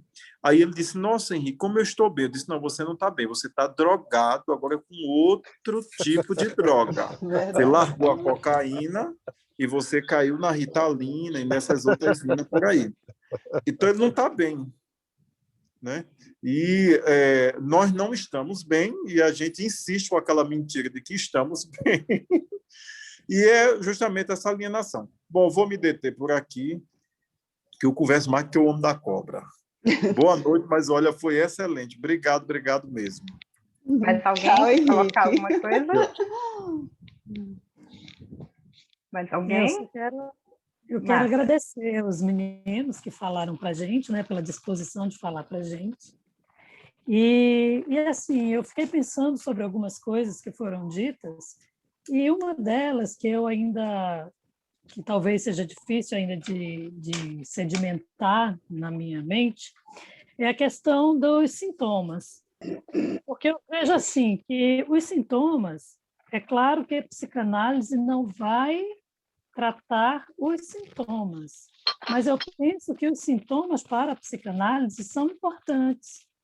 Só que você não vai se deter numa terapêutica para os sintomas, você vai buscar a causa que está muito lá atrás, provavelmente. Então, assim, os sintomas, que eu até anotei a frase, por exemplo, que o sintoma não é importante, a causa sim. Eu penso que o sintoma é importante, porque é através do sintoma que você vai procurar a causa. Você não vai tratar do sintoma de maneira medicamentosa, de maneira como o médico alopata vai trabalhar, mas você precisa deles para poder ter o ponto de partida para buscar a causa daquele problema, porque muitas vezes um bruxismo que a pessoa tem é um sintoma de alguma coisa muito mais perturbadora que está por trás. Então, ele precisa saber que a pessoa tem aquele sintoma. Então, para mim, no meu entendimento, nas coisas que eu tenho lido, o sintoma é importante, não como o fundamental para você tratar ele na medicina tradicional, mas ele vai ser a porta de entrada para você descobrir outras coisas, né? E eu estou muito numa fase de filmes, né? Que quando entra em pandemia assim, o tempo que me sobra eu vou ver um filme, vou ver uma coisa. E eu assisti ontem à noite A Garota Dinamarquesa. Gostei do filme, achei um filme muito bonzinho, né? E ela mostra muito bem essa histeria dissociativa, né? Quando o rapaz ele não consegue mais se expressar como homem e ele mostra uma outra personalidade dele que é feminina.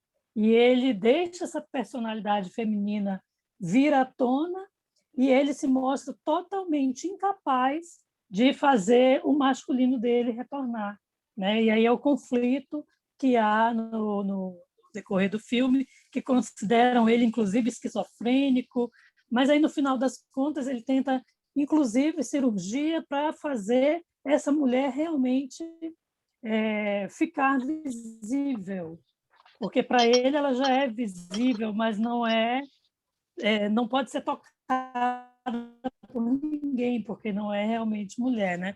Então eu pensei muito quando vocês falaram da histeria dissociativa, eu lembrei muito do filme. Mas era isso, e obrigada por vocês terem falado. Deixa eu só tirar a sua dúvida. Quando a Cíntia falou dos sintomas neuróticos, ela falou que era uma porta de entrada para o caso, né? Eu anotei aqui a fala dela. Então, assim, não é que o sintoma não é importante, tá? Tanto que eu falei que o nosso analisando, ele chega ali no 7 com um sintoma.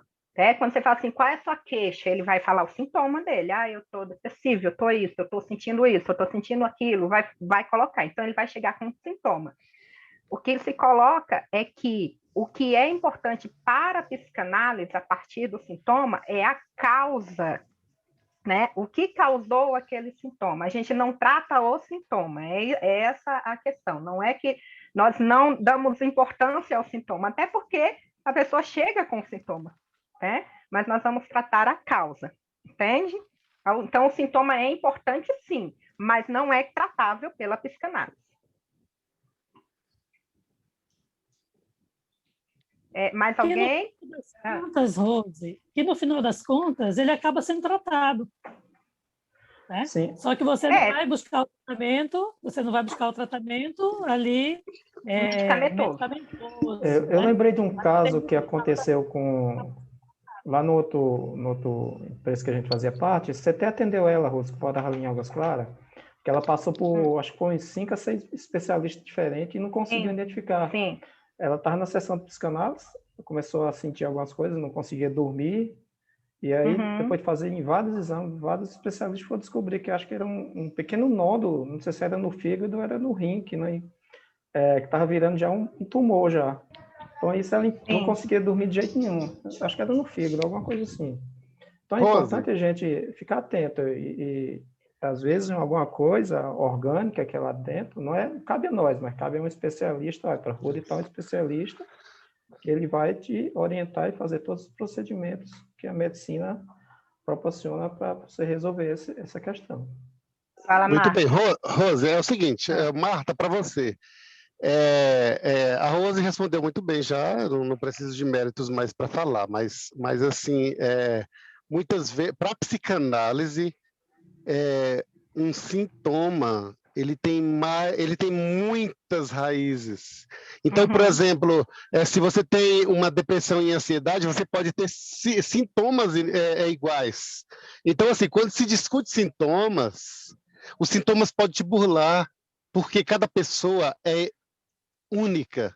E aí, então, cada pessoa ela pode ter sintomas diferenciados, porque ela é única. Então, quando os meninos falam assim que os sintomas não são tão importantes, é porque, por exemplo, eu não pergunto, quando um paciente chega, no meu caso, analisando, quando ele chega, eu não pergunto qual a sua queixa inicial.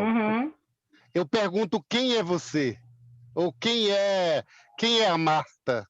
E nessa pergunta já vem a queixa junto. Não é? Então, assim, numa só, o sintoma ele pode te enganar. Para a psicanálise, o sintoma ele pode ser diferente dependendo da sua história de vida, dependendo do que você já presenciou e dependendo do seu complexo de Édipo. Então, nesse sentido, a gente não vai tão... como a Rose falou, você não se preocupa tanto com o sintoma, não é? Mas ele tem a sua importância. Mas só que a importância que nós tratamos é justamente a causa. É essa. Por quê? Porque o sintoma engana, tá? Então, você pode ser uma depressiva, mas você pode, muitas vezes, até burlar o sintoma. Por quê? Porque você está sempre buscando uma defesa psíquica. Aí você vai burlar. Então, é nesse sentido. Mas a Rose já respondeu bem isso daí. Obrigado. Mas alguém tem alguma explanação, alguma pergunta? Boa noite. Boa noite, Nilmário. Boa noite, Nilmário. Estou com saudade de você, rapaz. Boa noite, Marcos. Também, igualmente. Ótimo. Boa noite a todos. Então, foi bem interessante a explanação dos meninos aí. Eu comecei estudando pelos temas deles, então...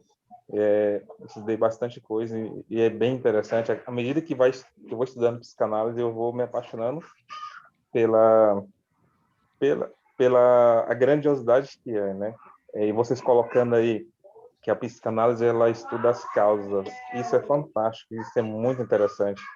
Então percebo que eu tenho que estudar muito. Eu estou já me organizando para cada dia me aprofundar, porque eu acho fantástico as descobertas, né? Eu fico cada vez mais curioso em entender mais. Então, são tantos assuntos, são tantas coisas. Então, eu acho que você passa a vida toda, você não vai conhecer tudo. Eu acho que é muita coisa e cada coisa que a gente estuda é um aprofundamento muito grande. Então, eles abordaram muitas coisas muito interessantes que eu vou continuar lendo, vou concluir, porque eu não concluí de ler tudo que foi abordado, porque é um tema muito profundo e muito interessante e que sempre a gente vai levar para a nossa vida e também para a gente futuramente, né, atender os nossos pacientes aí. Mas com relação ao tema, à desenvoltura, vocês estão de parabéns, porque fez com que a gente entendesse e aprendesse um pouco mais sobre a psicanálise. Parabéns. Valeu, Nilmário! Tava com saudade, rapaz. É verdade, viu? Tamo junto. Professores, tem alguma pergunta? Não, pula essa parte. Não, eu tenho uma pergunta. Eu tenho uma pergunta. Cíntia Menezes e Zumiro, como é que é ler psicanálise hoje? Como é que é pegar um livro e trazer psicanálise? E o pior de tudo, vocês são meus analisandos. E aí vocês sabem a porra do problema que é, porque eu vou trazer vocês sempre para a linha, para o trem, ali para os trilhos.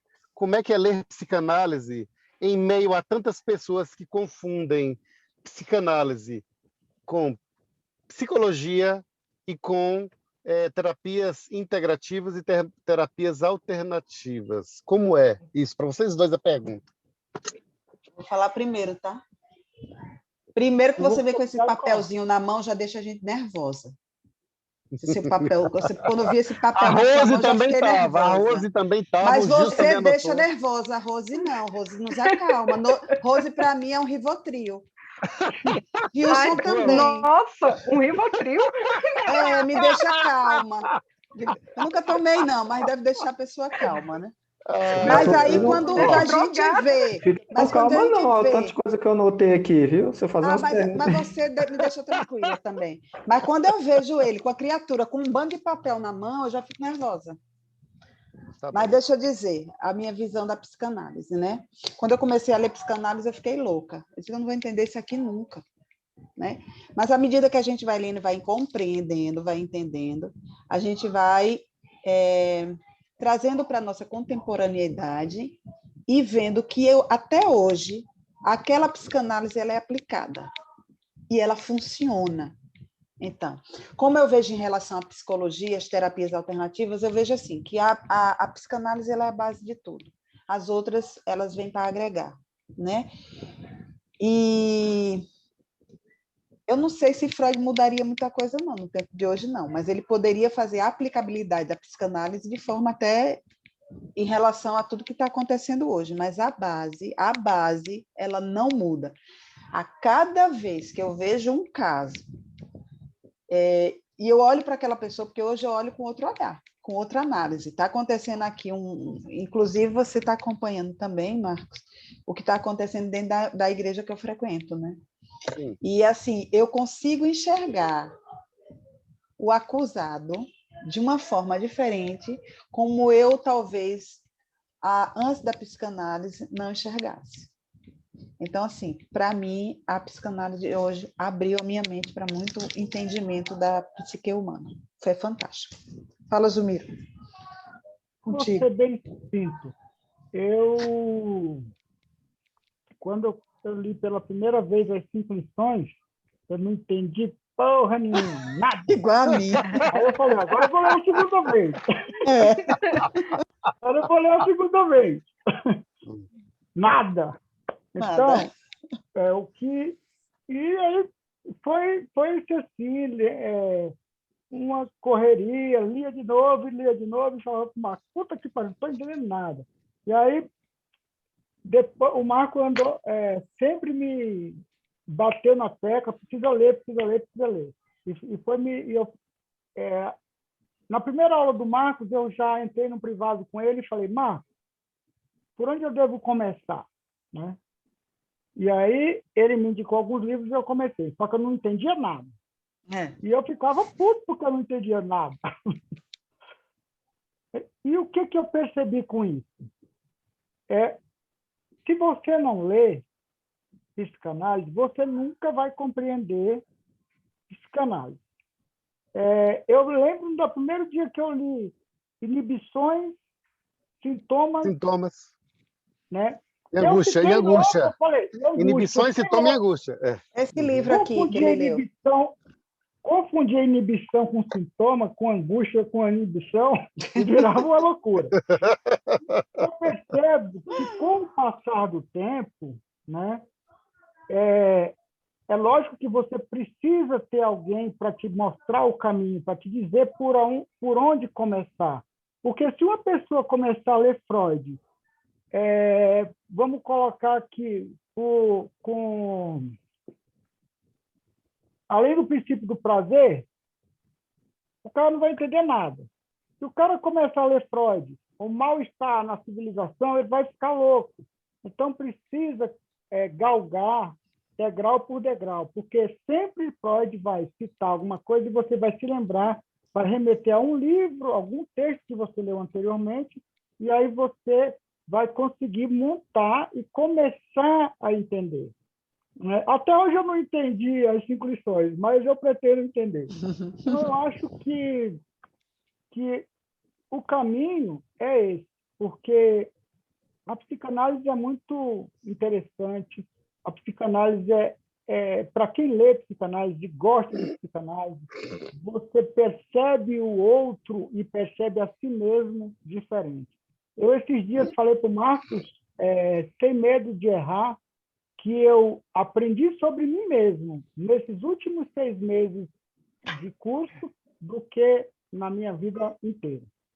Então, eu só tenho a agradecer ao Instituto e à psicanálise.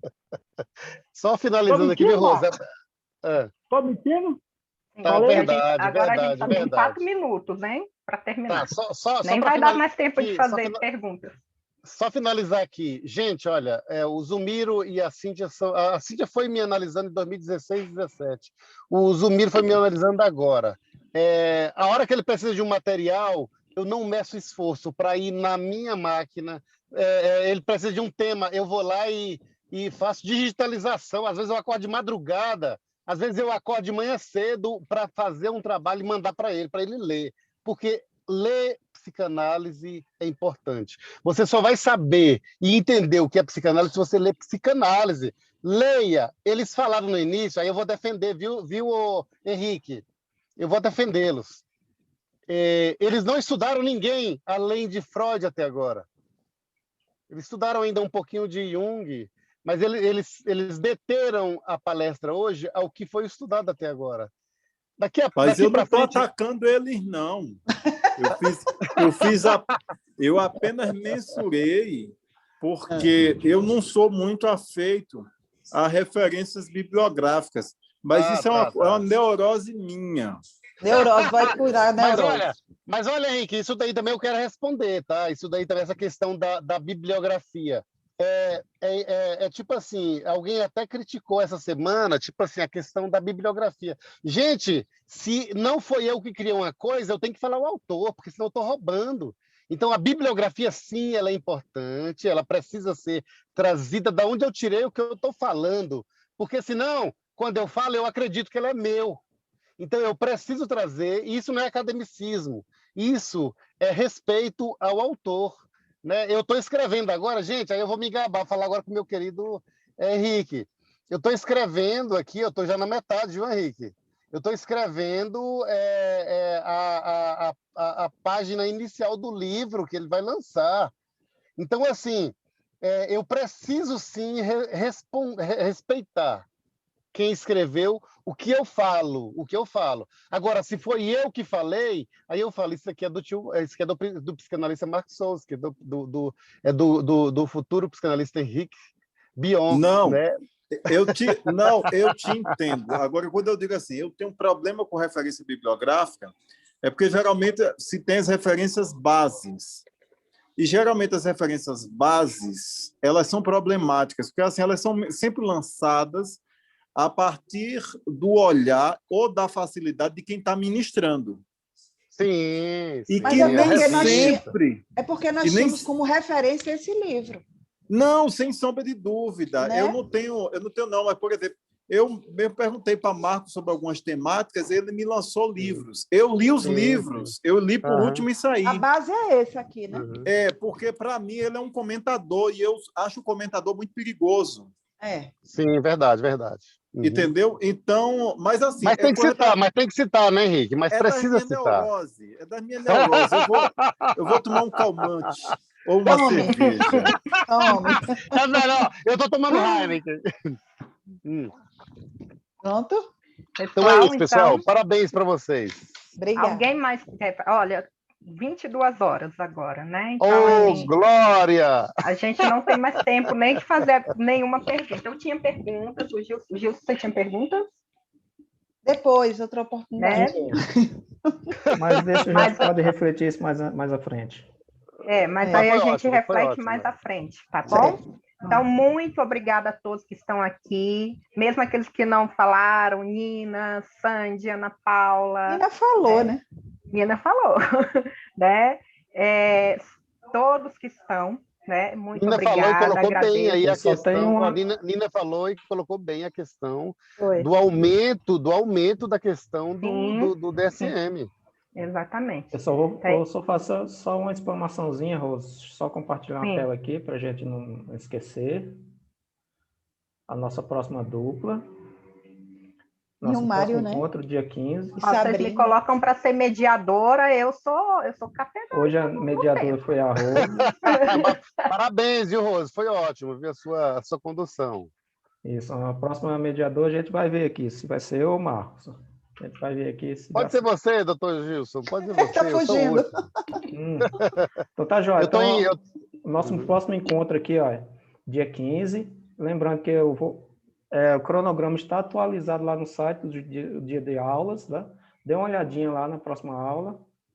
Eu não lembro de qual aqui é o dia que acho que eu já coloquei até no grupo os dias das aulas da turma 1. Colocou, Gilson, colocou. Está atualizado lá no site também. Vocês ficarem atentos aos dias das aulas. No nosso próximo encontro aqui, Sabrina e Nilmário, trabalhar psicose, os pacientes somatizadores, é o que mais temos hoje, né?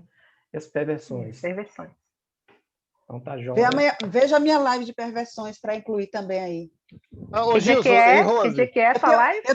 Eu tenho uma live que fala sobre perversões, eu e Marcos. Aproveita aí. Tá lá, né? Tá lá.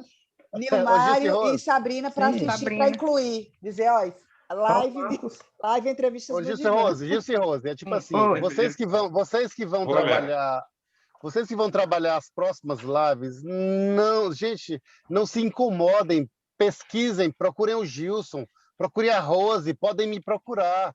Nós estamos sempre dispostos a colaborar com vocês. Não se preocupem nada com isso, não é problema. Então, sempre procurem qualquer um de vocês que é da nossa turma, que são muito queridos, cada um de vocês. Procurem a gente. Mais uma coisa, quando vocês for repassarem o próximo seminário, a gente pode até conversar um dia antes ou amanhã, ou à tarde. Hoje os meninos combinaram para ser mais cedo, para a gente ver como funcionava o Zoom aqui, tá?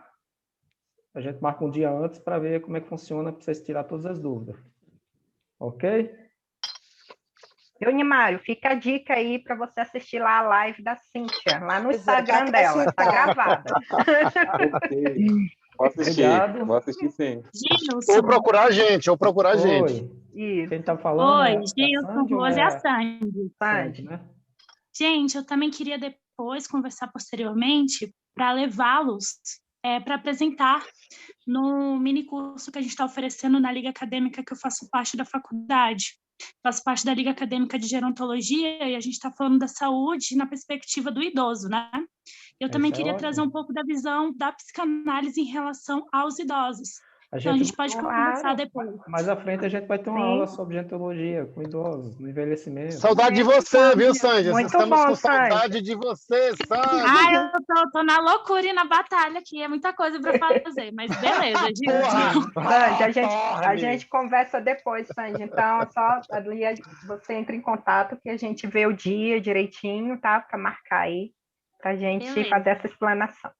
Tá bom? Obrigada pelo convite. Obrigado. Disponha.